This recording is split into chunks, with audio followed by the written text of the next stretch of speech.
Sir నమస్కారం sir. నమస్తే. Sir మరో వివాదంలో మోహన్ బాబు గారు, మంచు విష్ణు గారు ఇరుక్కున్నట్టు మనకు కనిపిస్తుంది సార్. సో వాళ్ళ సిబ్బంది ఎవరైతే ఉన్నారో మేనేజర్ అండ్ ఇంకొక అసిస్టెంట్ వాళ్ళిద్దరూ కూడా అడవి పందిని వేటాడి తీసుకొస్తున్న వీడియోలన్నీ కూడా వైరల్ అవుతున్నాయి. సో ఇప్పుడు దీన్ని చూస్తూ చాలా మంది వాళ్ళపైన చర్యలు తీసుకోవాలని డిమాండ్ కూడా చేస్తున్నారు. మరి ఈ ఇష్యూని మీరు ఏ విధంగా చూస్తారు సార్? అంటే ఇక్కడ రకరకాలుగా మీడియాలో సర్క్యులేట్ అవుతోంది వార్త. మోహన్ బాబు గారే వేటకెళ్ళినట్టుగా, లేకపోతే మంచు విష్ణు వేటకెళ్ళినట్టుగా ప్రచారం జరుగుతోంది. కానీ వాళ్ళ సిబ్బందికి సంబంధించిన వ్యవహారం ఇది. ఓకే. నిజానికి ఈ సిబ్బంది నుంచే రకరకాల ఇబ్బందులు ఎదుర్కొంటున్నారు వాళ్ళు. ఈ సిబ్బంది మధ్య వైరమే ఆ రోజున, అంటే పుట్టినరోజు వేడుక సందర్భంగా జనరేటర్ తెస్తే జనరేటర్లో పంచదార పోసారు అనేది ఒక గొడవ జరిగింది కదా. ఆ టైము, అంతకుముందు జరిగినటువంటి ఘర్షణలు, ఈ బౌన్సర్ల మధ్య జరుగుతున్నటువంటి ఘర్షణలు, వాళ్ళ వ్యక్తిగత సిబ్బందుల మధ్య జరుగుతున్నటువంటి ఘర్షణలు ఒక అన్వాంటెడ్ అట్మాస్ఫియర్ క్రియేట్ చేస్తున్నాయి అక్కడ జల్పల్లి ఆయన తాలూకా ఫామ్ హౌస్లో. ఓకే. పోలీసు వారు స్వయంగా పిలిచి మంచు విష్ణుకి, మీరు కుటుంబ సభ్యులుగా ఇంట్లో ఉండదలుచుకుంటే ఉండండి, కానీ ఈ వ్యక్తిగత సిబ్బందితో ప్రతి ఒక్కరూ ఎవరి బౌన్సర్లు వాళ్ళు పెట్టుకొని వీళ్ళందరితోనూ అక్కడ కలిసి ఉంటే ఏదో ఒక డిస్ప్యూట్ ఎక్కడో చోట రైజ్ అయ్యేటువంటి ప్రమాదం ఉంది. అందుకని వాళ్ళని మీ ప్రైవేట్ ఆర్మీలను బయట పెట్టి లోపలికి వెళ్ళండి అన్న పద్ధతిలో ఆయన దగ్గర నుంచి ఒక అండర్టేకింగ్ కూడా రాయించుకున్నాడు ఆయన. ఇప్పుడు ఈ ఇష్యూ కూడా పర్సనల్ సిబ్బంది వాళ్ళు విష్ణుకి చెప్పి చేసి ఉండొచ్చు, చెప్పకుండా చేసి ఉండొచ్చు. చెప్పకుండా చేయడానికి అవకాశాలు ఎక్కువ ఉన్నాయి.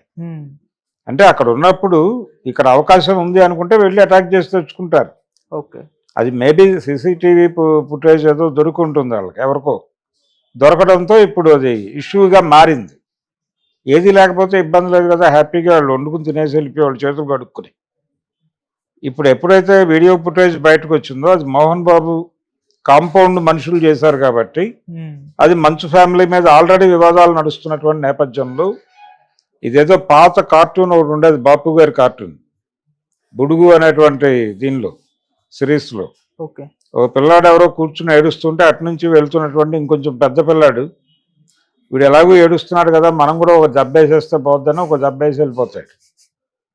అలా తయారైంది పరిస్థితి. అంటే ఆల్రెడీ వివాదాల్లో ఉంది కాబట్టి ఈ వివాదం కూడా కుటుంబానికి చుట్టేస్తే సరిపోతుంది అన్న పద్ధతిలో వెళ్ళిపోతున్నారు. కానీ వాళ్ళ వ్యక్తిగత, అంటే ఇప్పుడు ఈ ఇన్సిడెంట్లో ఎవరైతే సీసీ కెమెరా ఫుటేజ్లో ఉన్నారో వారు మాత్రమే ఈ నేరం చేసినట్టుగా నిర్ధారణ చేయాలి. వాళ్ళ మీదే కేసు ఫైల్ చేయాలి, లేకపోతే ఫ్రేమ్ చేయాలి. చేస్తే వాళ్ళ వరకే పరిమితం అవుతుంది కేసు. ఆ కేసుకి అంటే వీళ్ళ సిబ్బంది, వీళ్ళ బౌన్సర్లు, వీళ్ళ పర్సనల్ స్టాఫ్ చేసేటువంటి క్రైమ్స్కి వీళ్ళకి సంబంధం ఉండాలని రూల్ ఏం లేదు. వీళ్ళ విత్ ఇన్ ఫ్యామిలీ మెంబర్స్లో, వీళ్ళ ఫ్యామిలీ రిలేషన్స్లో కానీ, లేకపోతే వీళ్ళ పర్సనల్ సిబ్బంది మీద కానీ అవతల వాళ్ళు అటాక్ చేస్తాయి. అప్పుడు అది పోలీసు వాళ్ళ గొడవగా మారుతుంది. అప్పుడు వాళ్ళ ఫ్యామిలీకి సంబంధించిన వివాదంగా చూడాలి. అలా కాకుండా ఇలాంటివి ప్రతిదీ మోహన్ బాబు ఫ్యామిలీకి రిలేట్ చేస్తే ఇబ్బంది. ఇప్పటికే వాళ్ళు 24 యాక్చువల్గా ఆయనకి టైం అయిపోయింది, కోర్టు ఇచ్చినటువంటి టైం. దేనికి? ఆ రిపోర్టర్ మీద అటాక్ చేసిన, TV9 రిపోర్టర్ మీద అటాక్ చేసినటువంటి కేసులో దాని మీద ఆల్రెడీ వాళ్ళు లీగల్ ఫైట్ చేస్తున్నారు. ఈ లీగల్ ఫైట్ జరుగుతోంది. ఈ టైంలో మళ్ళీ ఈ వివాదం వాళ్ళ ఫ్యామిలీ మీదకు వాళ్లే చేస్తున్నట్టుగా ప్రొజెక్ట్ అవటం, ప్రమోట్ అవటం అనేది ఇబ్బంది. అంటే ప్రతిదీ మా మీదే వేసేస్తారా అన్న పద్ధతిలో మాట్లాడతాడు ఇప్పుడు రేపు ఆయన. కొంత సఫకేట్ అవుతున్నాడు. Already media over attention pay చేస్తోంది మా ఫ్యామిలీ మీద అనే చిరాకు ఉంది ఆయనకి. అది ఈరోజు కాదు, వాళ్ళ ఇంట్లో హెయిర్ డ్రెస్సర్ వివాదం జరిగిన రోజు నుంచి ఆ పెయిన్ ఉంది ఆయనకి. ఆ పెయిన్ కంటిన్యూ అవుతోంది. ఆయనలో ఒకటిసారి బరస్ట్ అయింది అది మొన్న. ఆ బరస్ట్ అయిన సందర్భంగానే ఆయన మైక్ తీసుకుని దాడి చేశాడు పర్సనల్ లెవెల్లో. ఆ దాడి వికటించి ఆయన మీద కేసుగా పరిణమించింది అది. ఇప్పుడు దానికి సంబంధించిన కేసు ఎదుర్కోవాలి ఆయన. ఈ పరిస్థితి ఆల్రెడీ ఎమర్జ్ అయి ఉంది. ఎమర్జ్ అయి ఉన్న టైంలో ఇప్పుడు కొత్త వివాదం ఎజెండాలోకి వచ్చింది. దీన్ని కూడా మా కుటుంబానికి చుట్టేస్తారా అంటారు రేపు పొద్దున. కాబట్టి ఎవరు చేశారో వారే నేరస్తులు తప్ప వారు ఎవరి దగ్గర పనిచేస్తున్నారో వాళ్ళు కూడా నేరస్తులు కాదు. అయితే వీడు నిరూపించుకోవాలి, ఇది నేరం నా కోసం నేను చేయలేదు, బలానా ఆయన నేను పనిచేస్తున్నటువంటి ఆసామి నన్ను పంపించాడు ఈ పని చేసుకురమ్మనని ప్రూవ్ చేయగలిగితే అప్పుడు ఆ ఫ్యామిలీ లయబిలిటీ వస్తుంది. అంటే ఈ కేసు వాళ్ళ కోసం చేసిందని ఇతను ఎస్టాబ్లిష్ చేయగలిగినప్పుడు మాత్రమే మోహన్ బాబు కుటుంబం నేరం చేసిందని చెప్పాలి.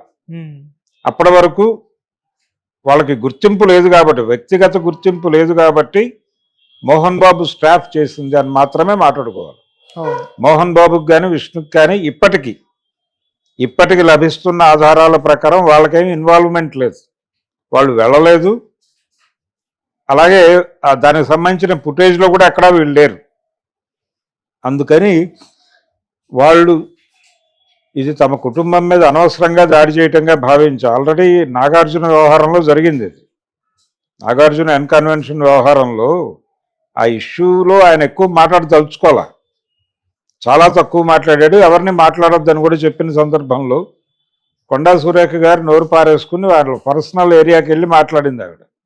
అందుకని ఆయన డిఫెమేషన్ దావా వేశాడు 100 కోట్లకి. అది తేలుతుందా ఏమవుతుందా అనేది వేరే గొడవ, కానీ ఒక రియాక్షన్ వచ్చింది. ఇప్పుడు కూడా ఈ ఇష్యూ మీద మోహన్ బాబుకి విష్ణుకి వాళ్ళకి ప్రమేయం ఉందా లేదా అనేది తెలుసుకోకుండా ప్రమేయం ఉందని మాట్లాడితే వాళ్ళు కూడా డిఫెమేషన్కి వెళ్ళే ఛాన్సెస్ ఉన్నాయి.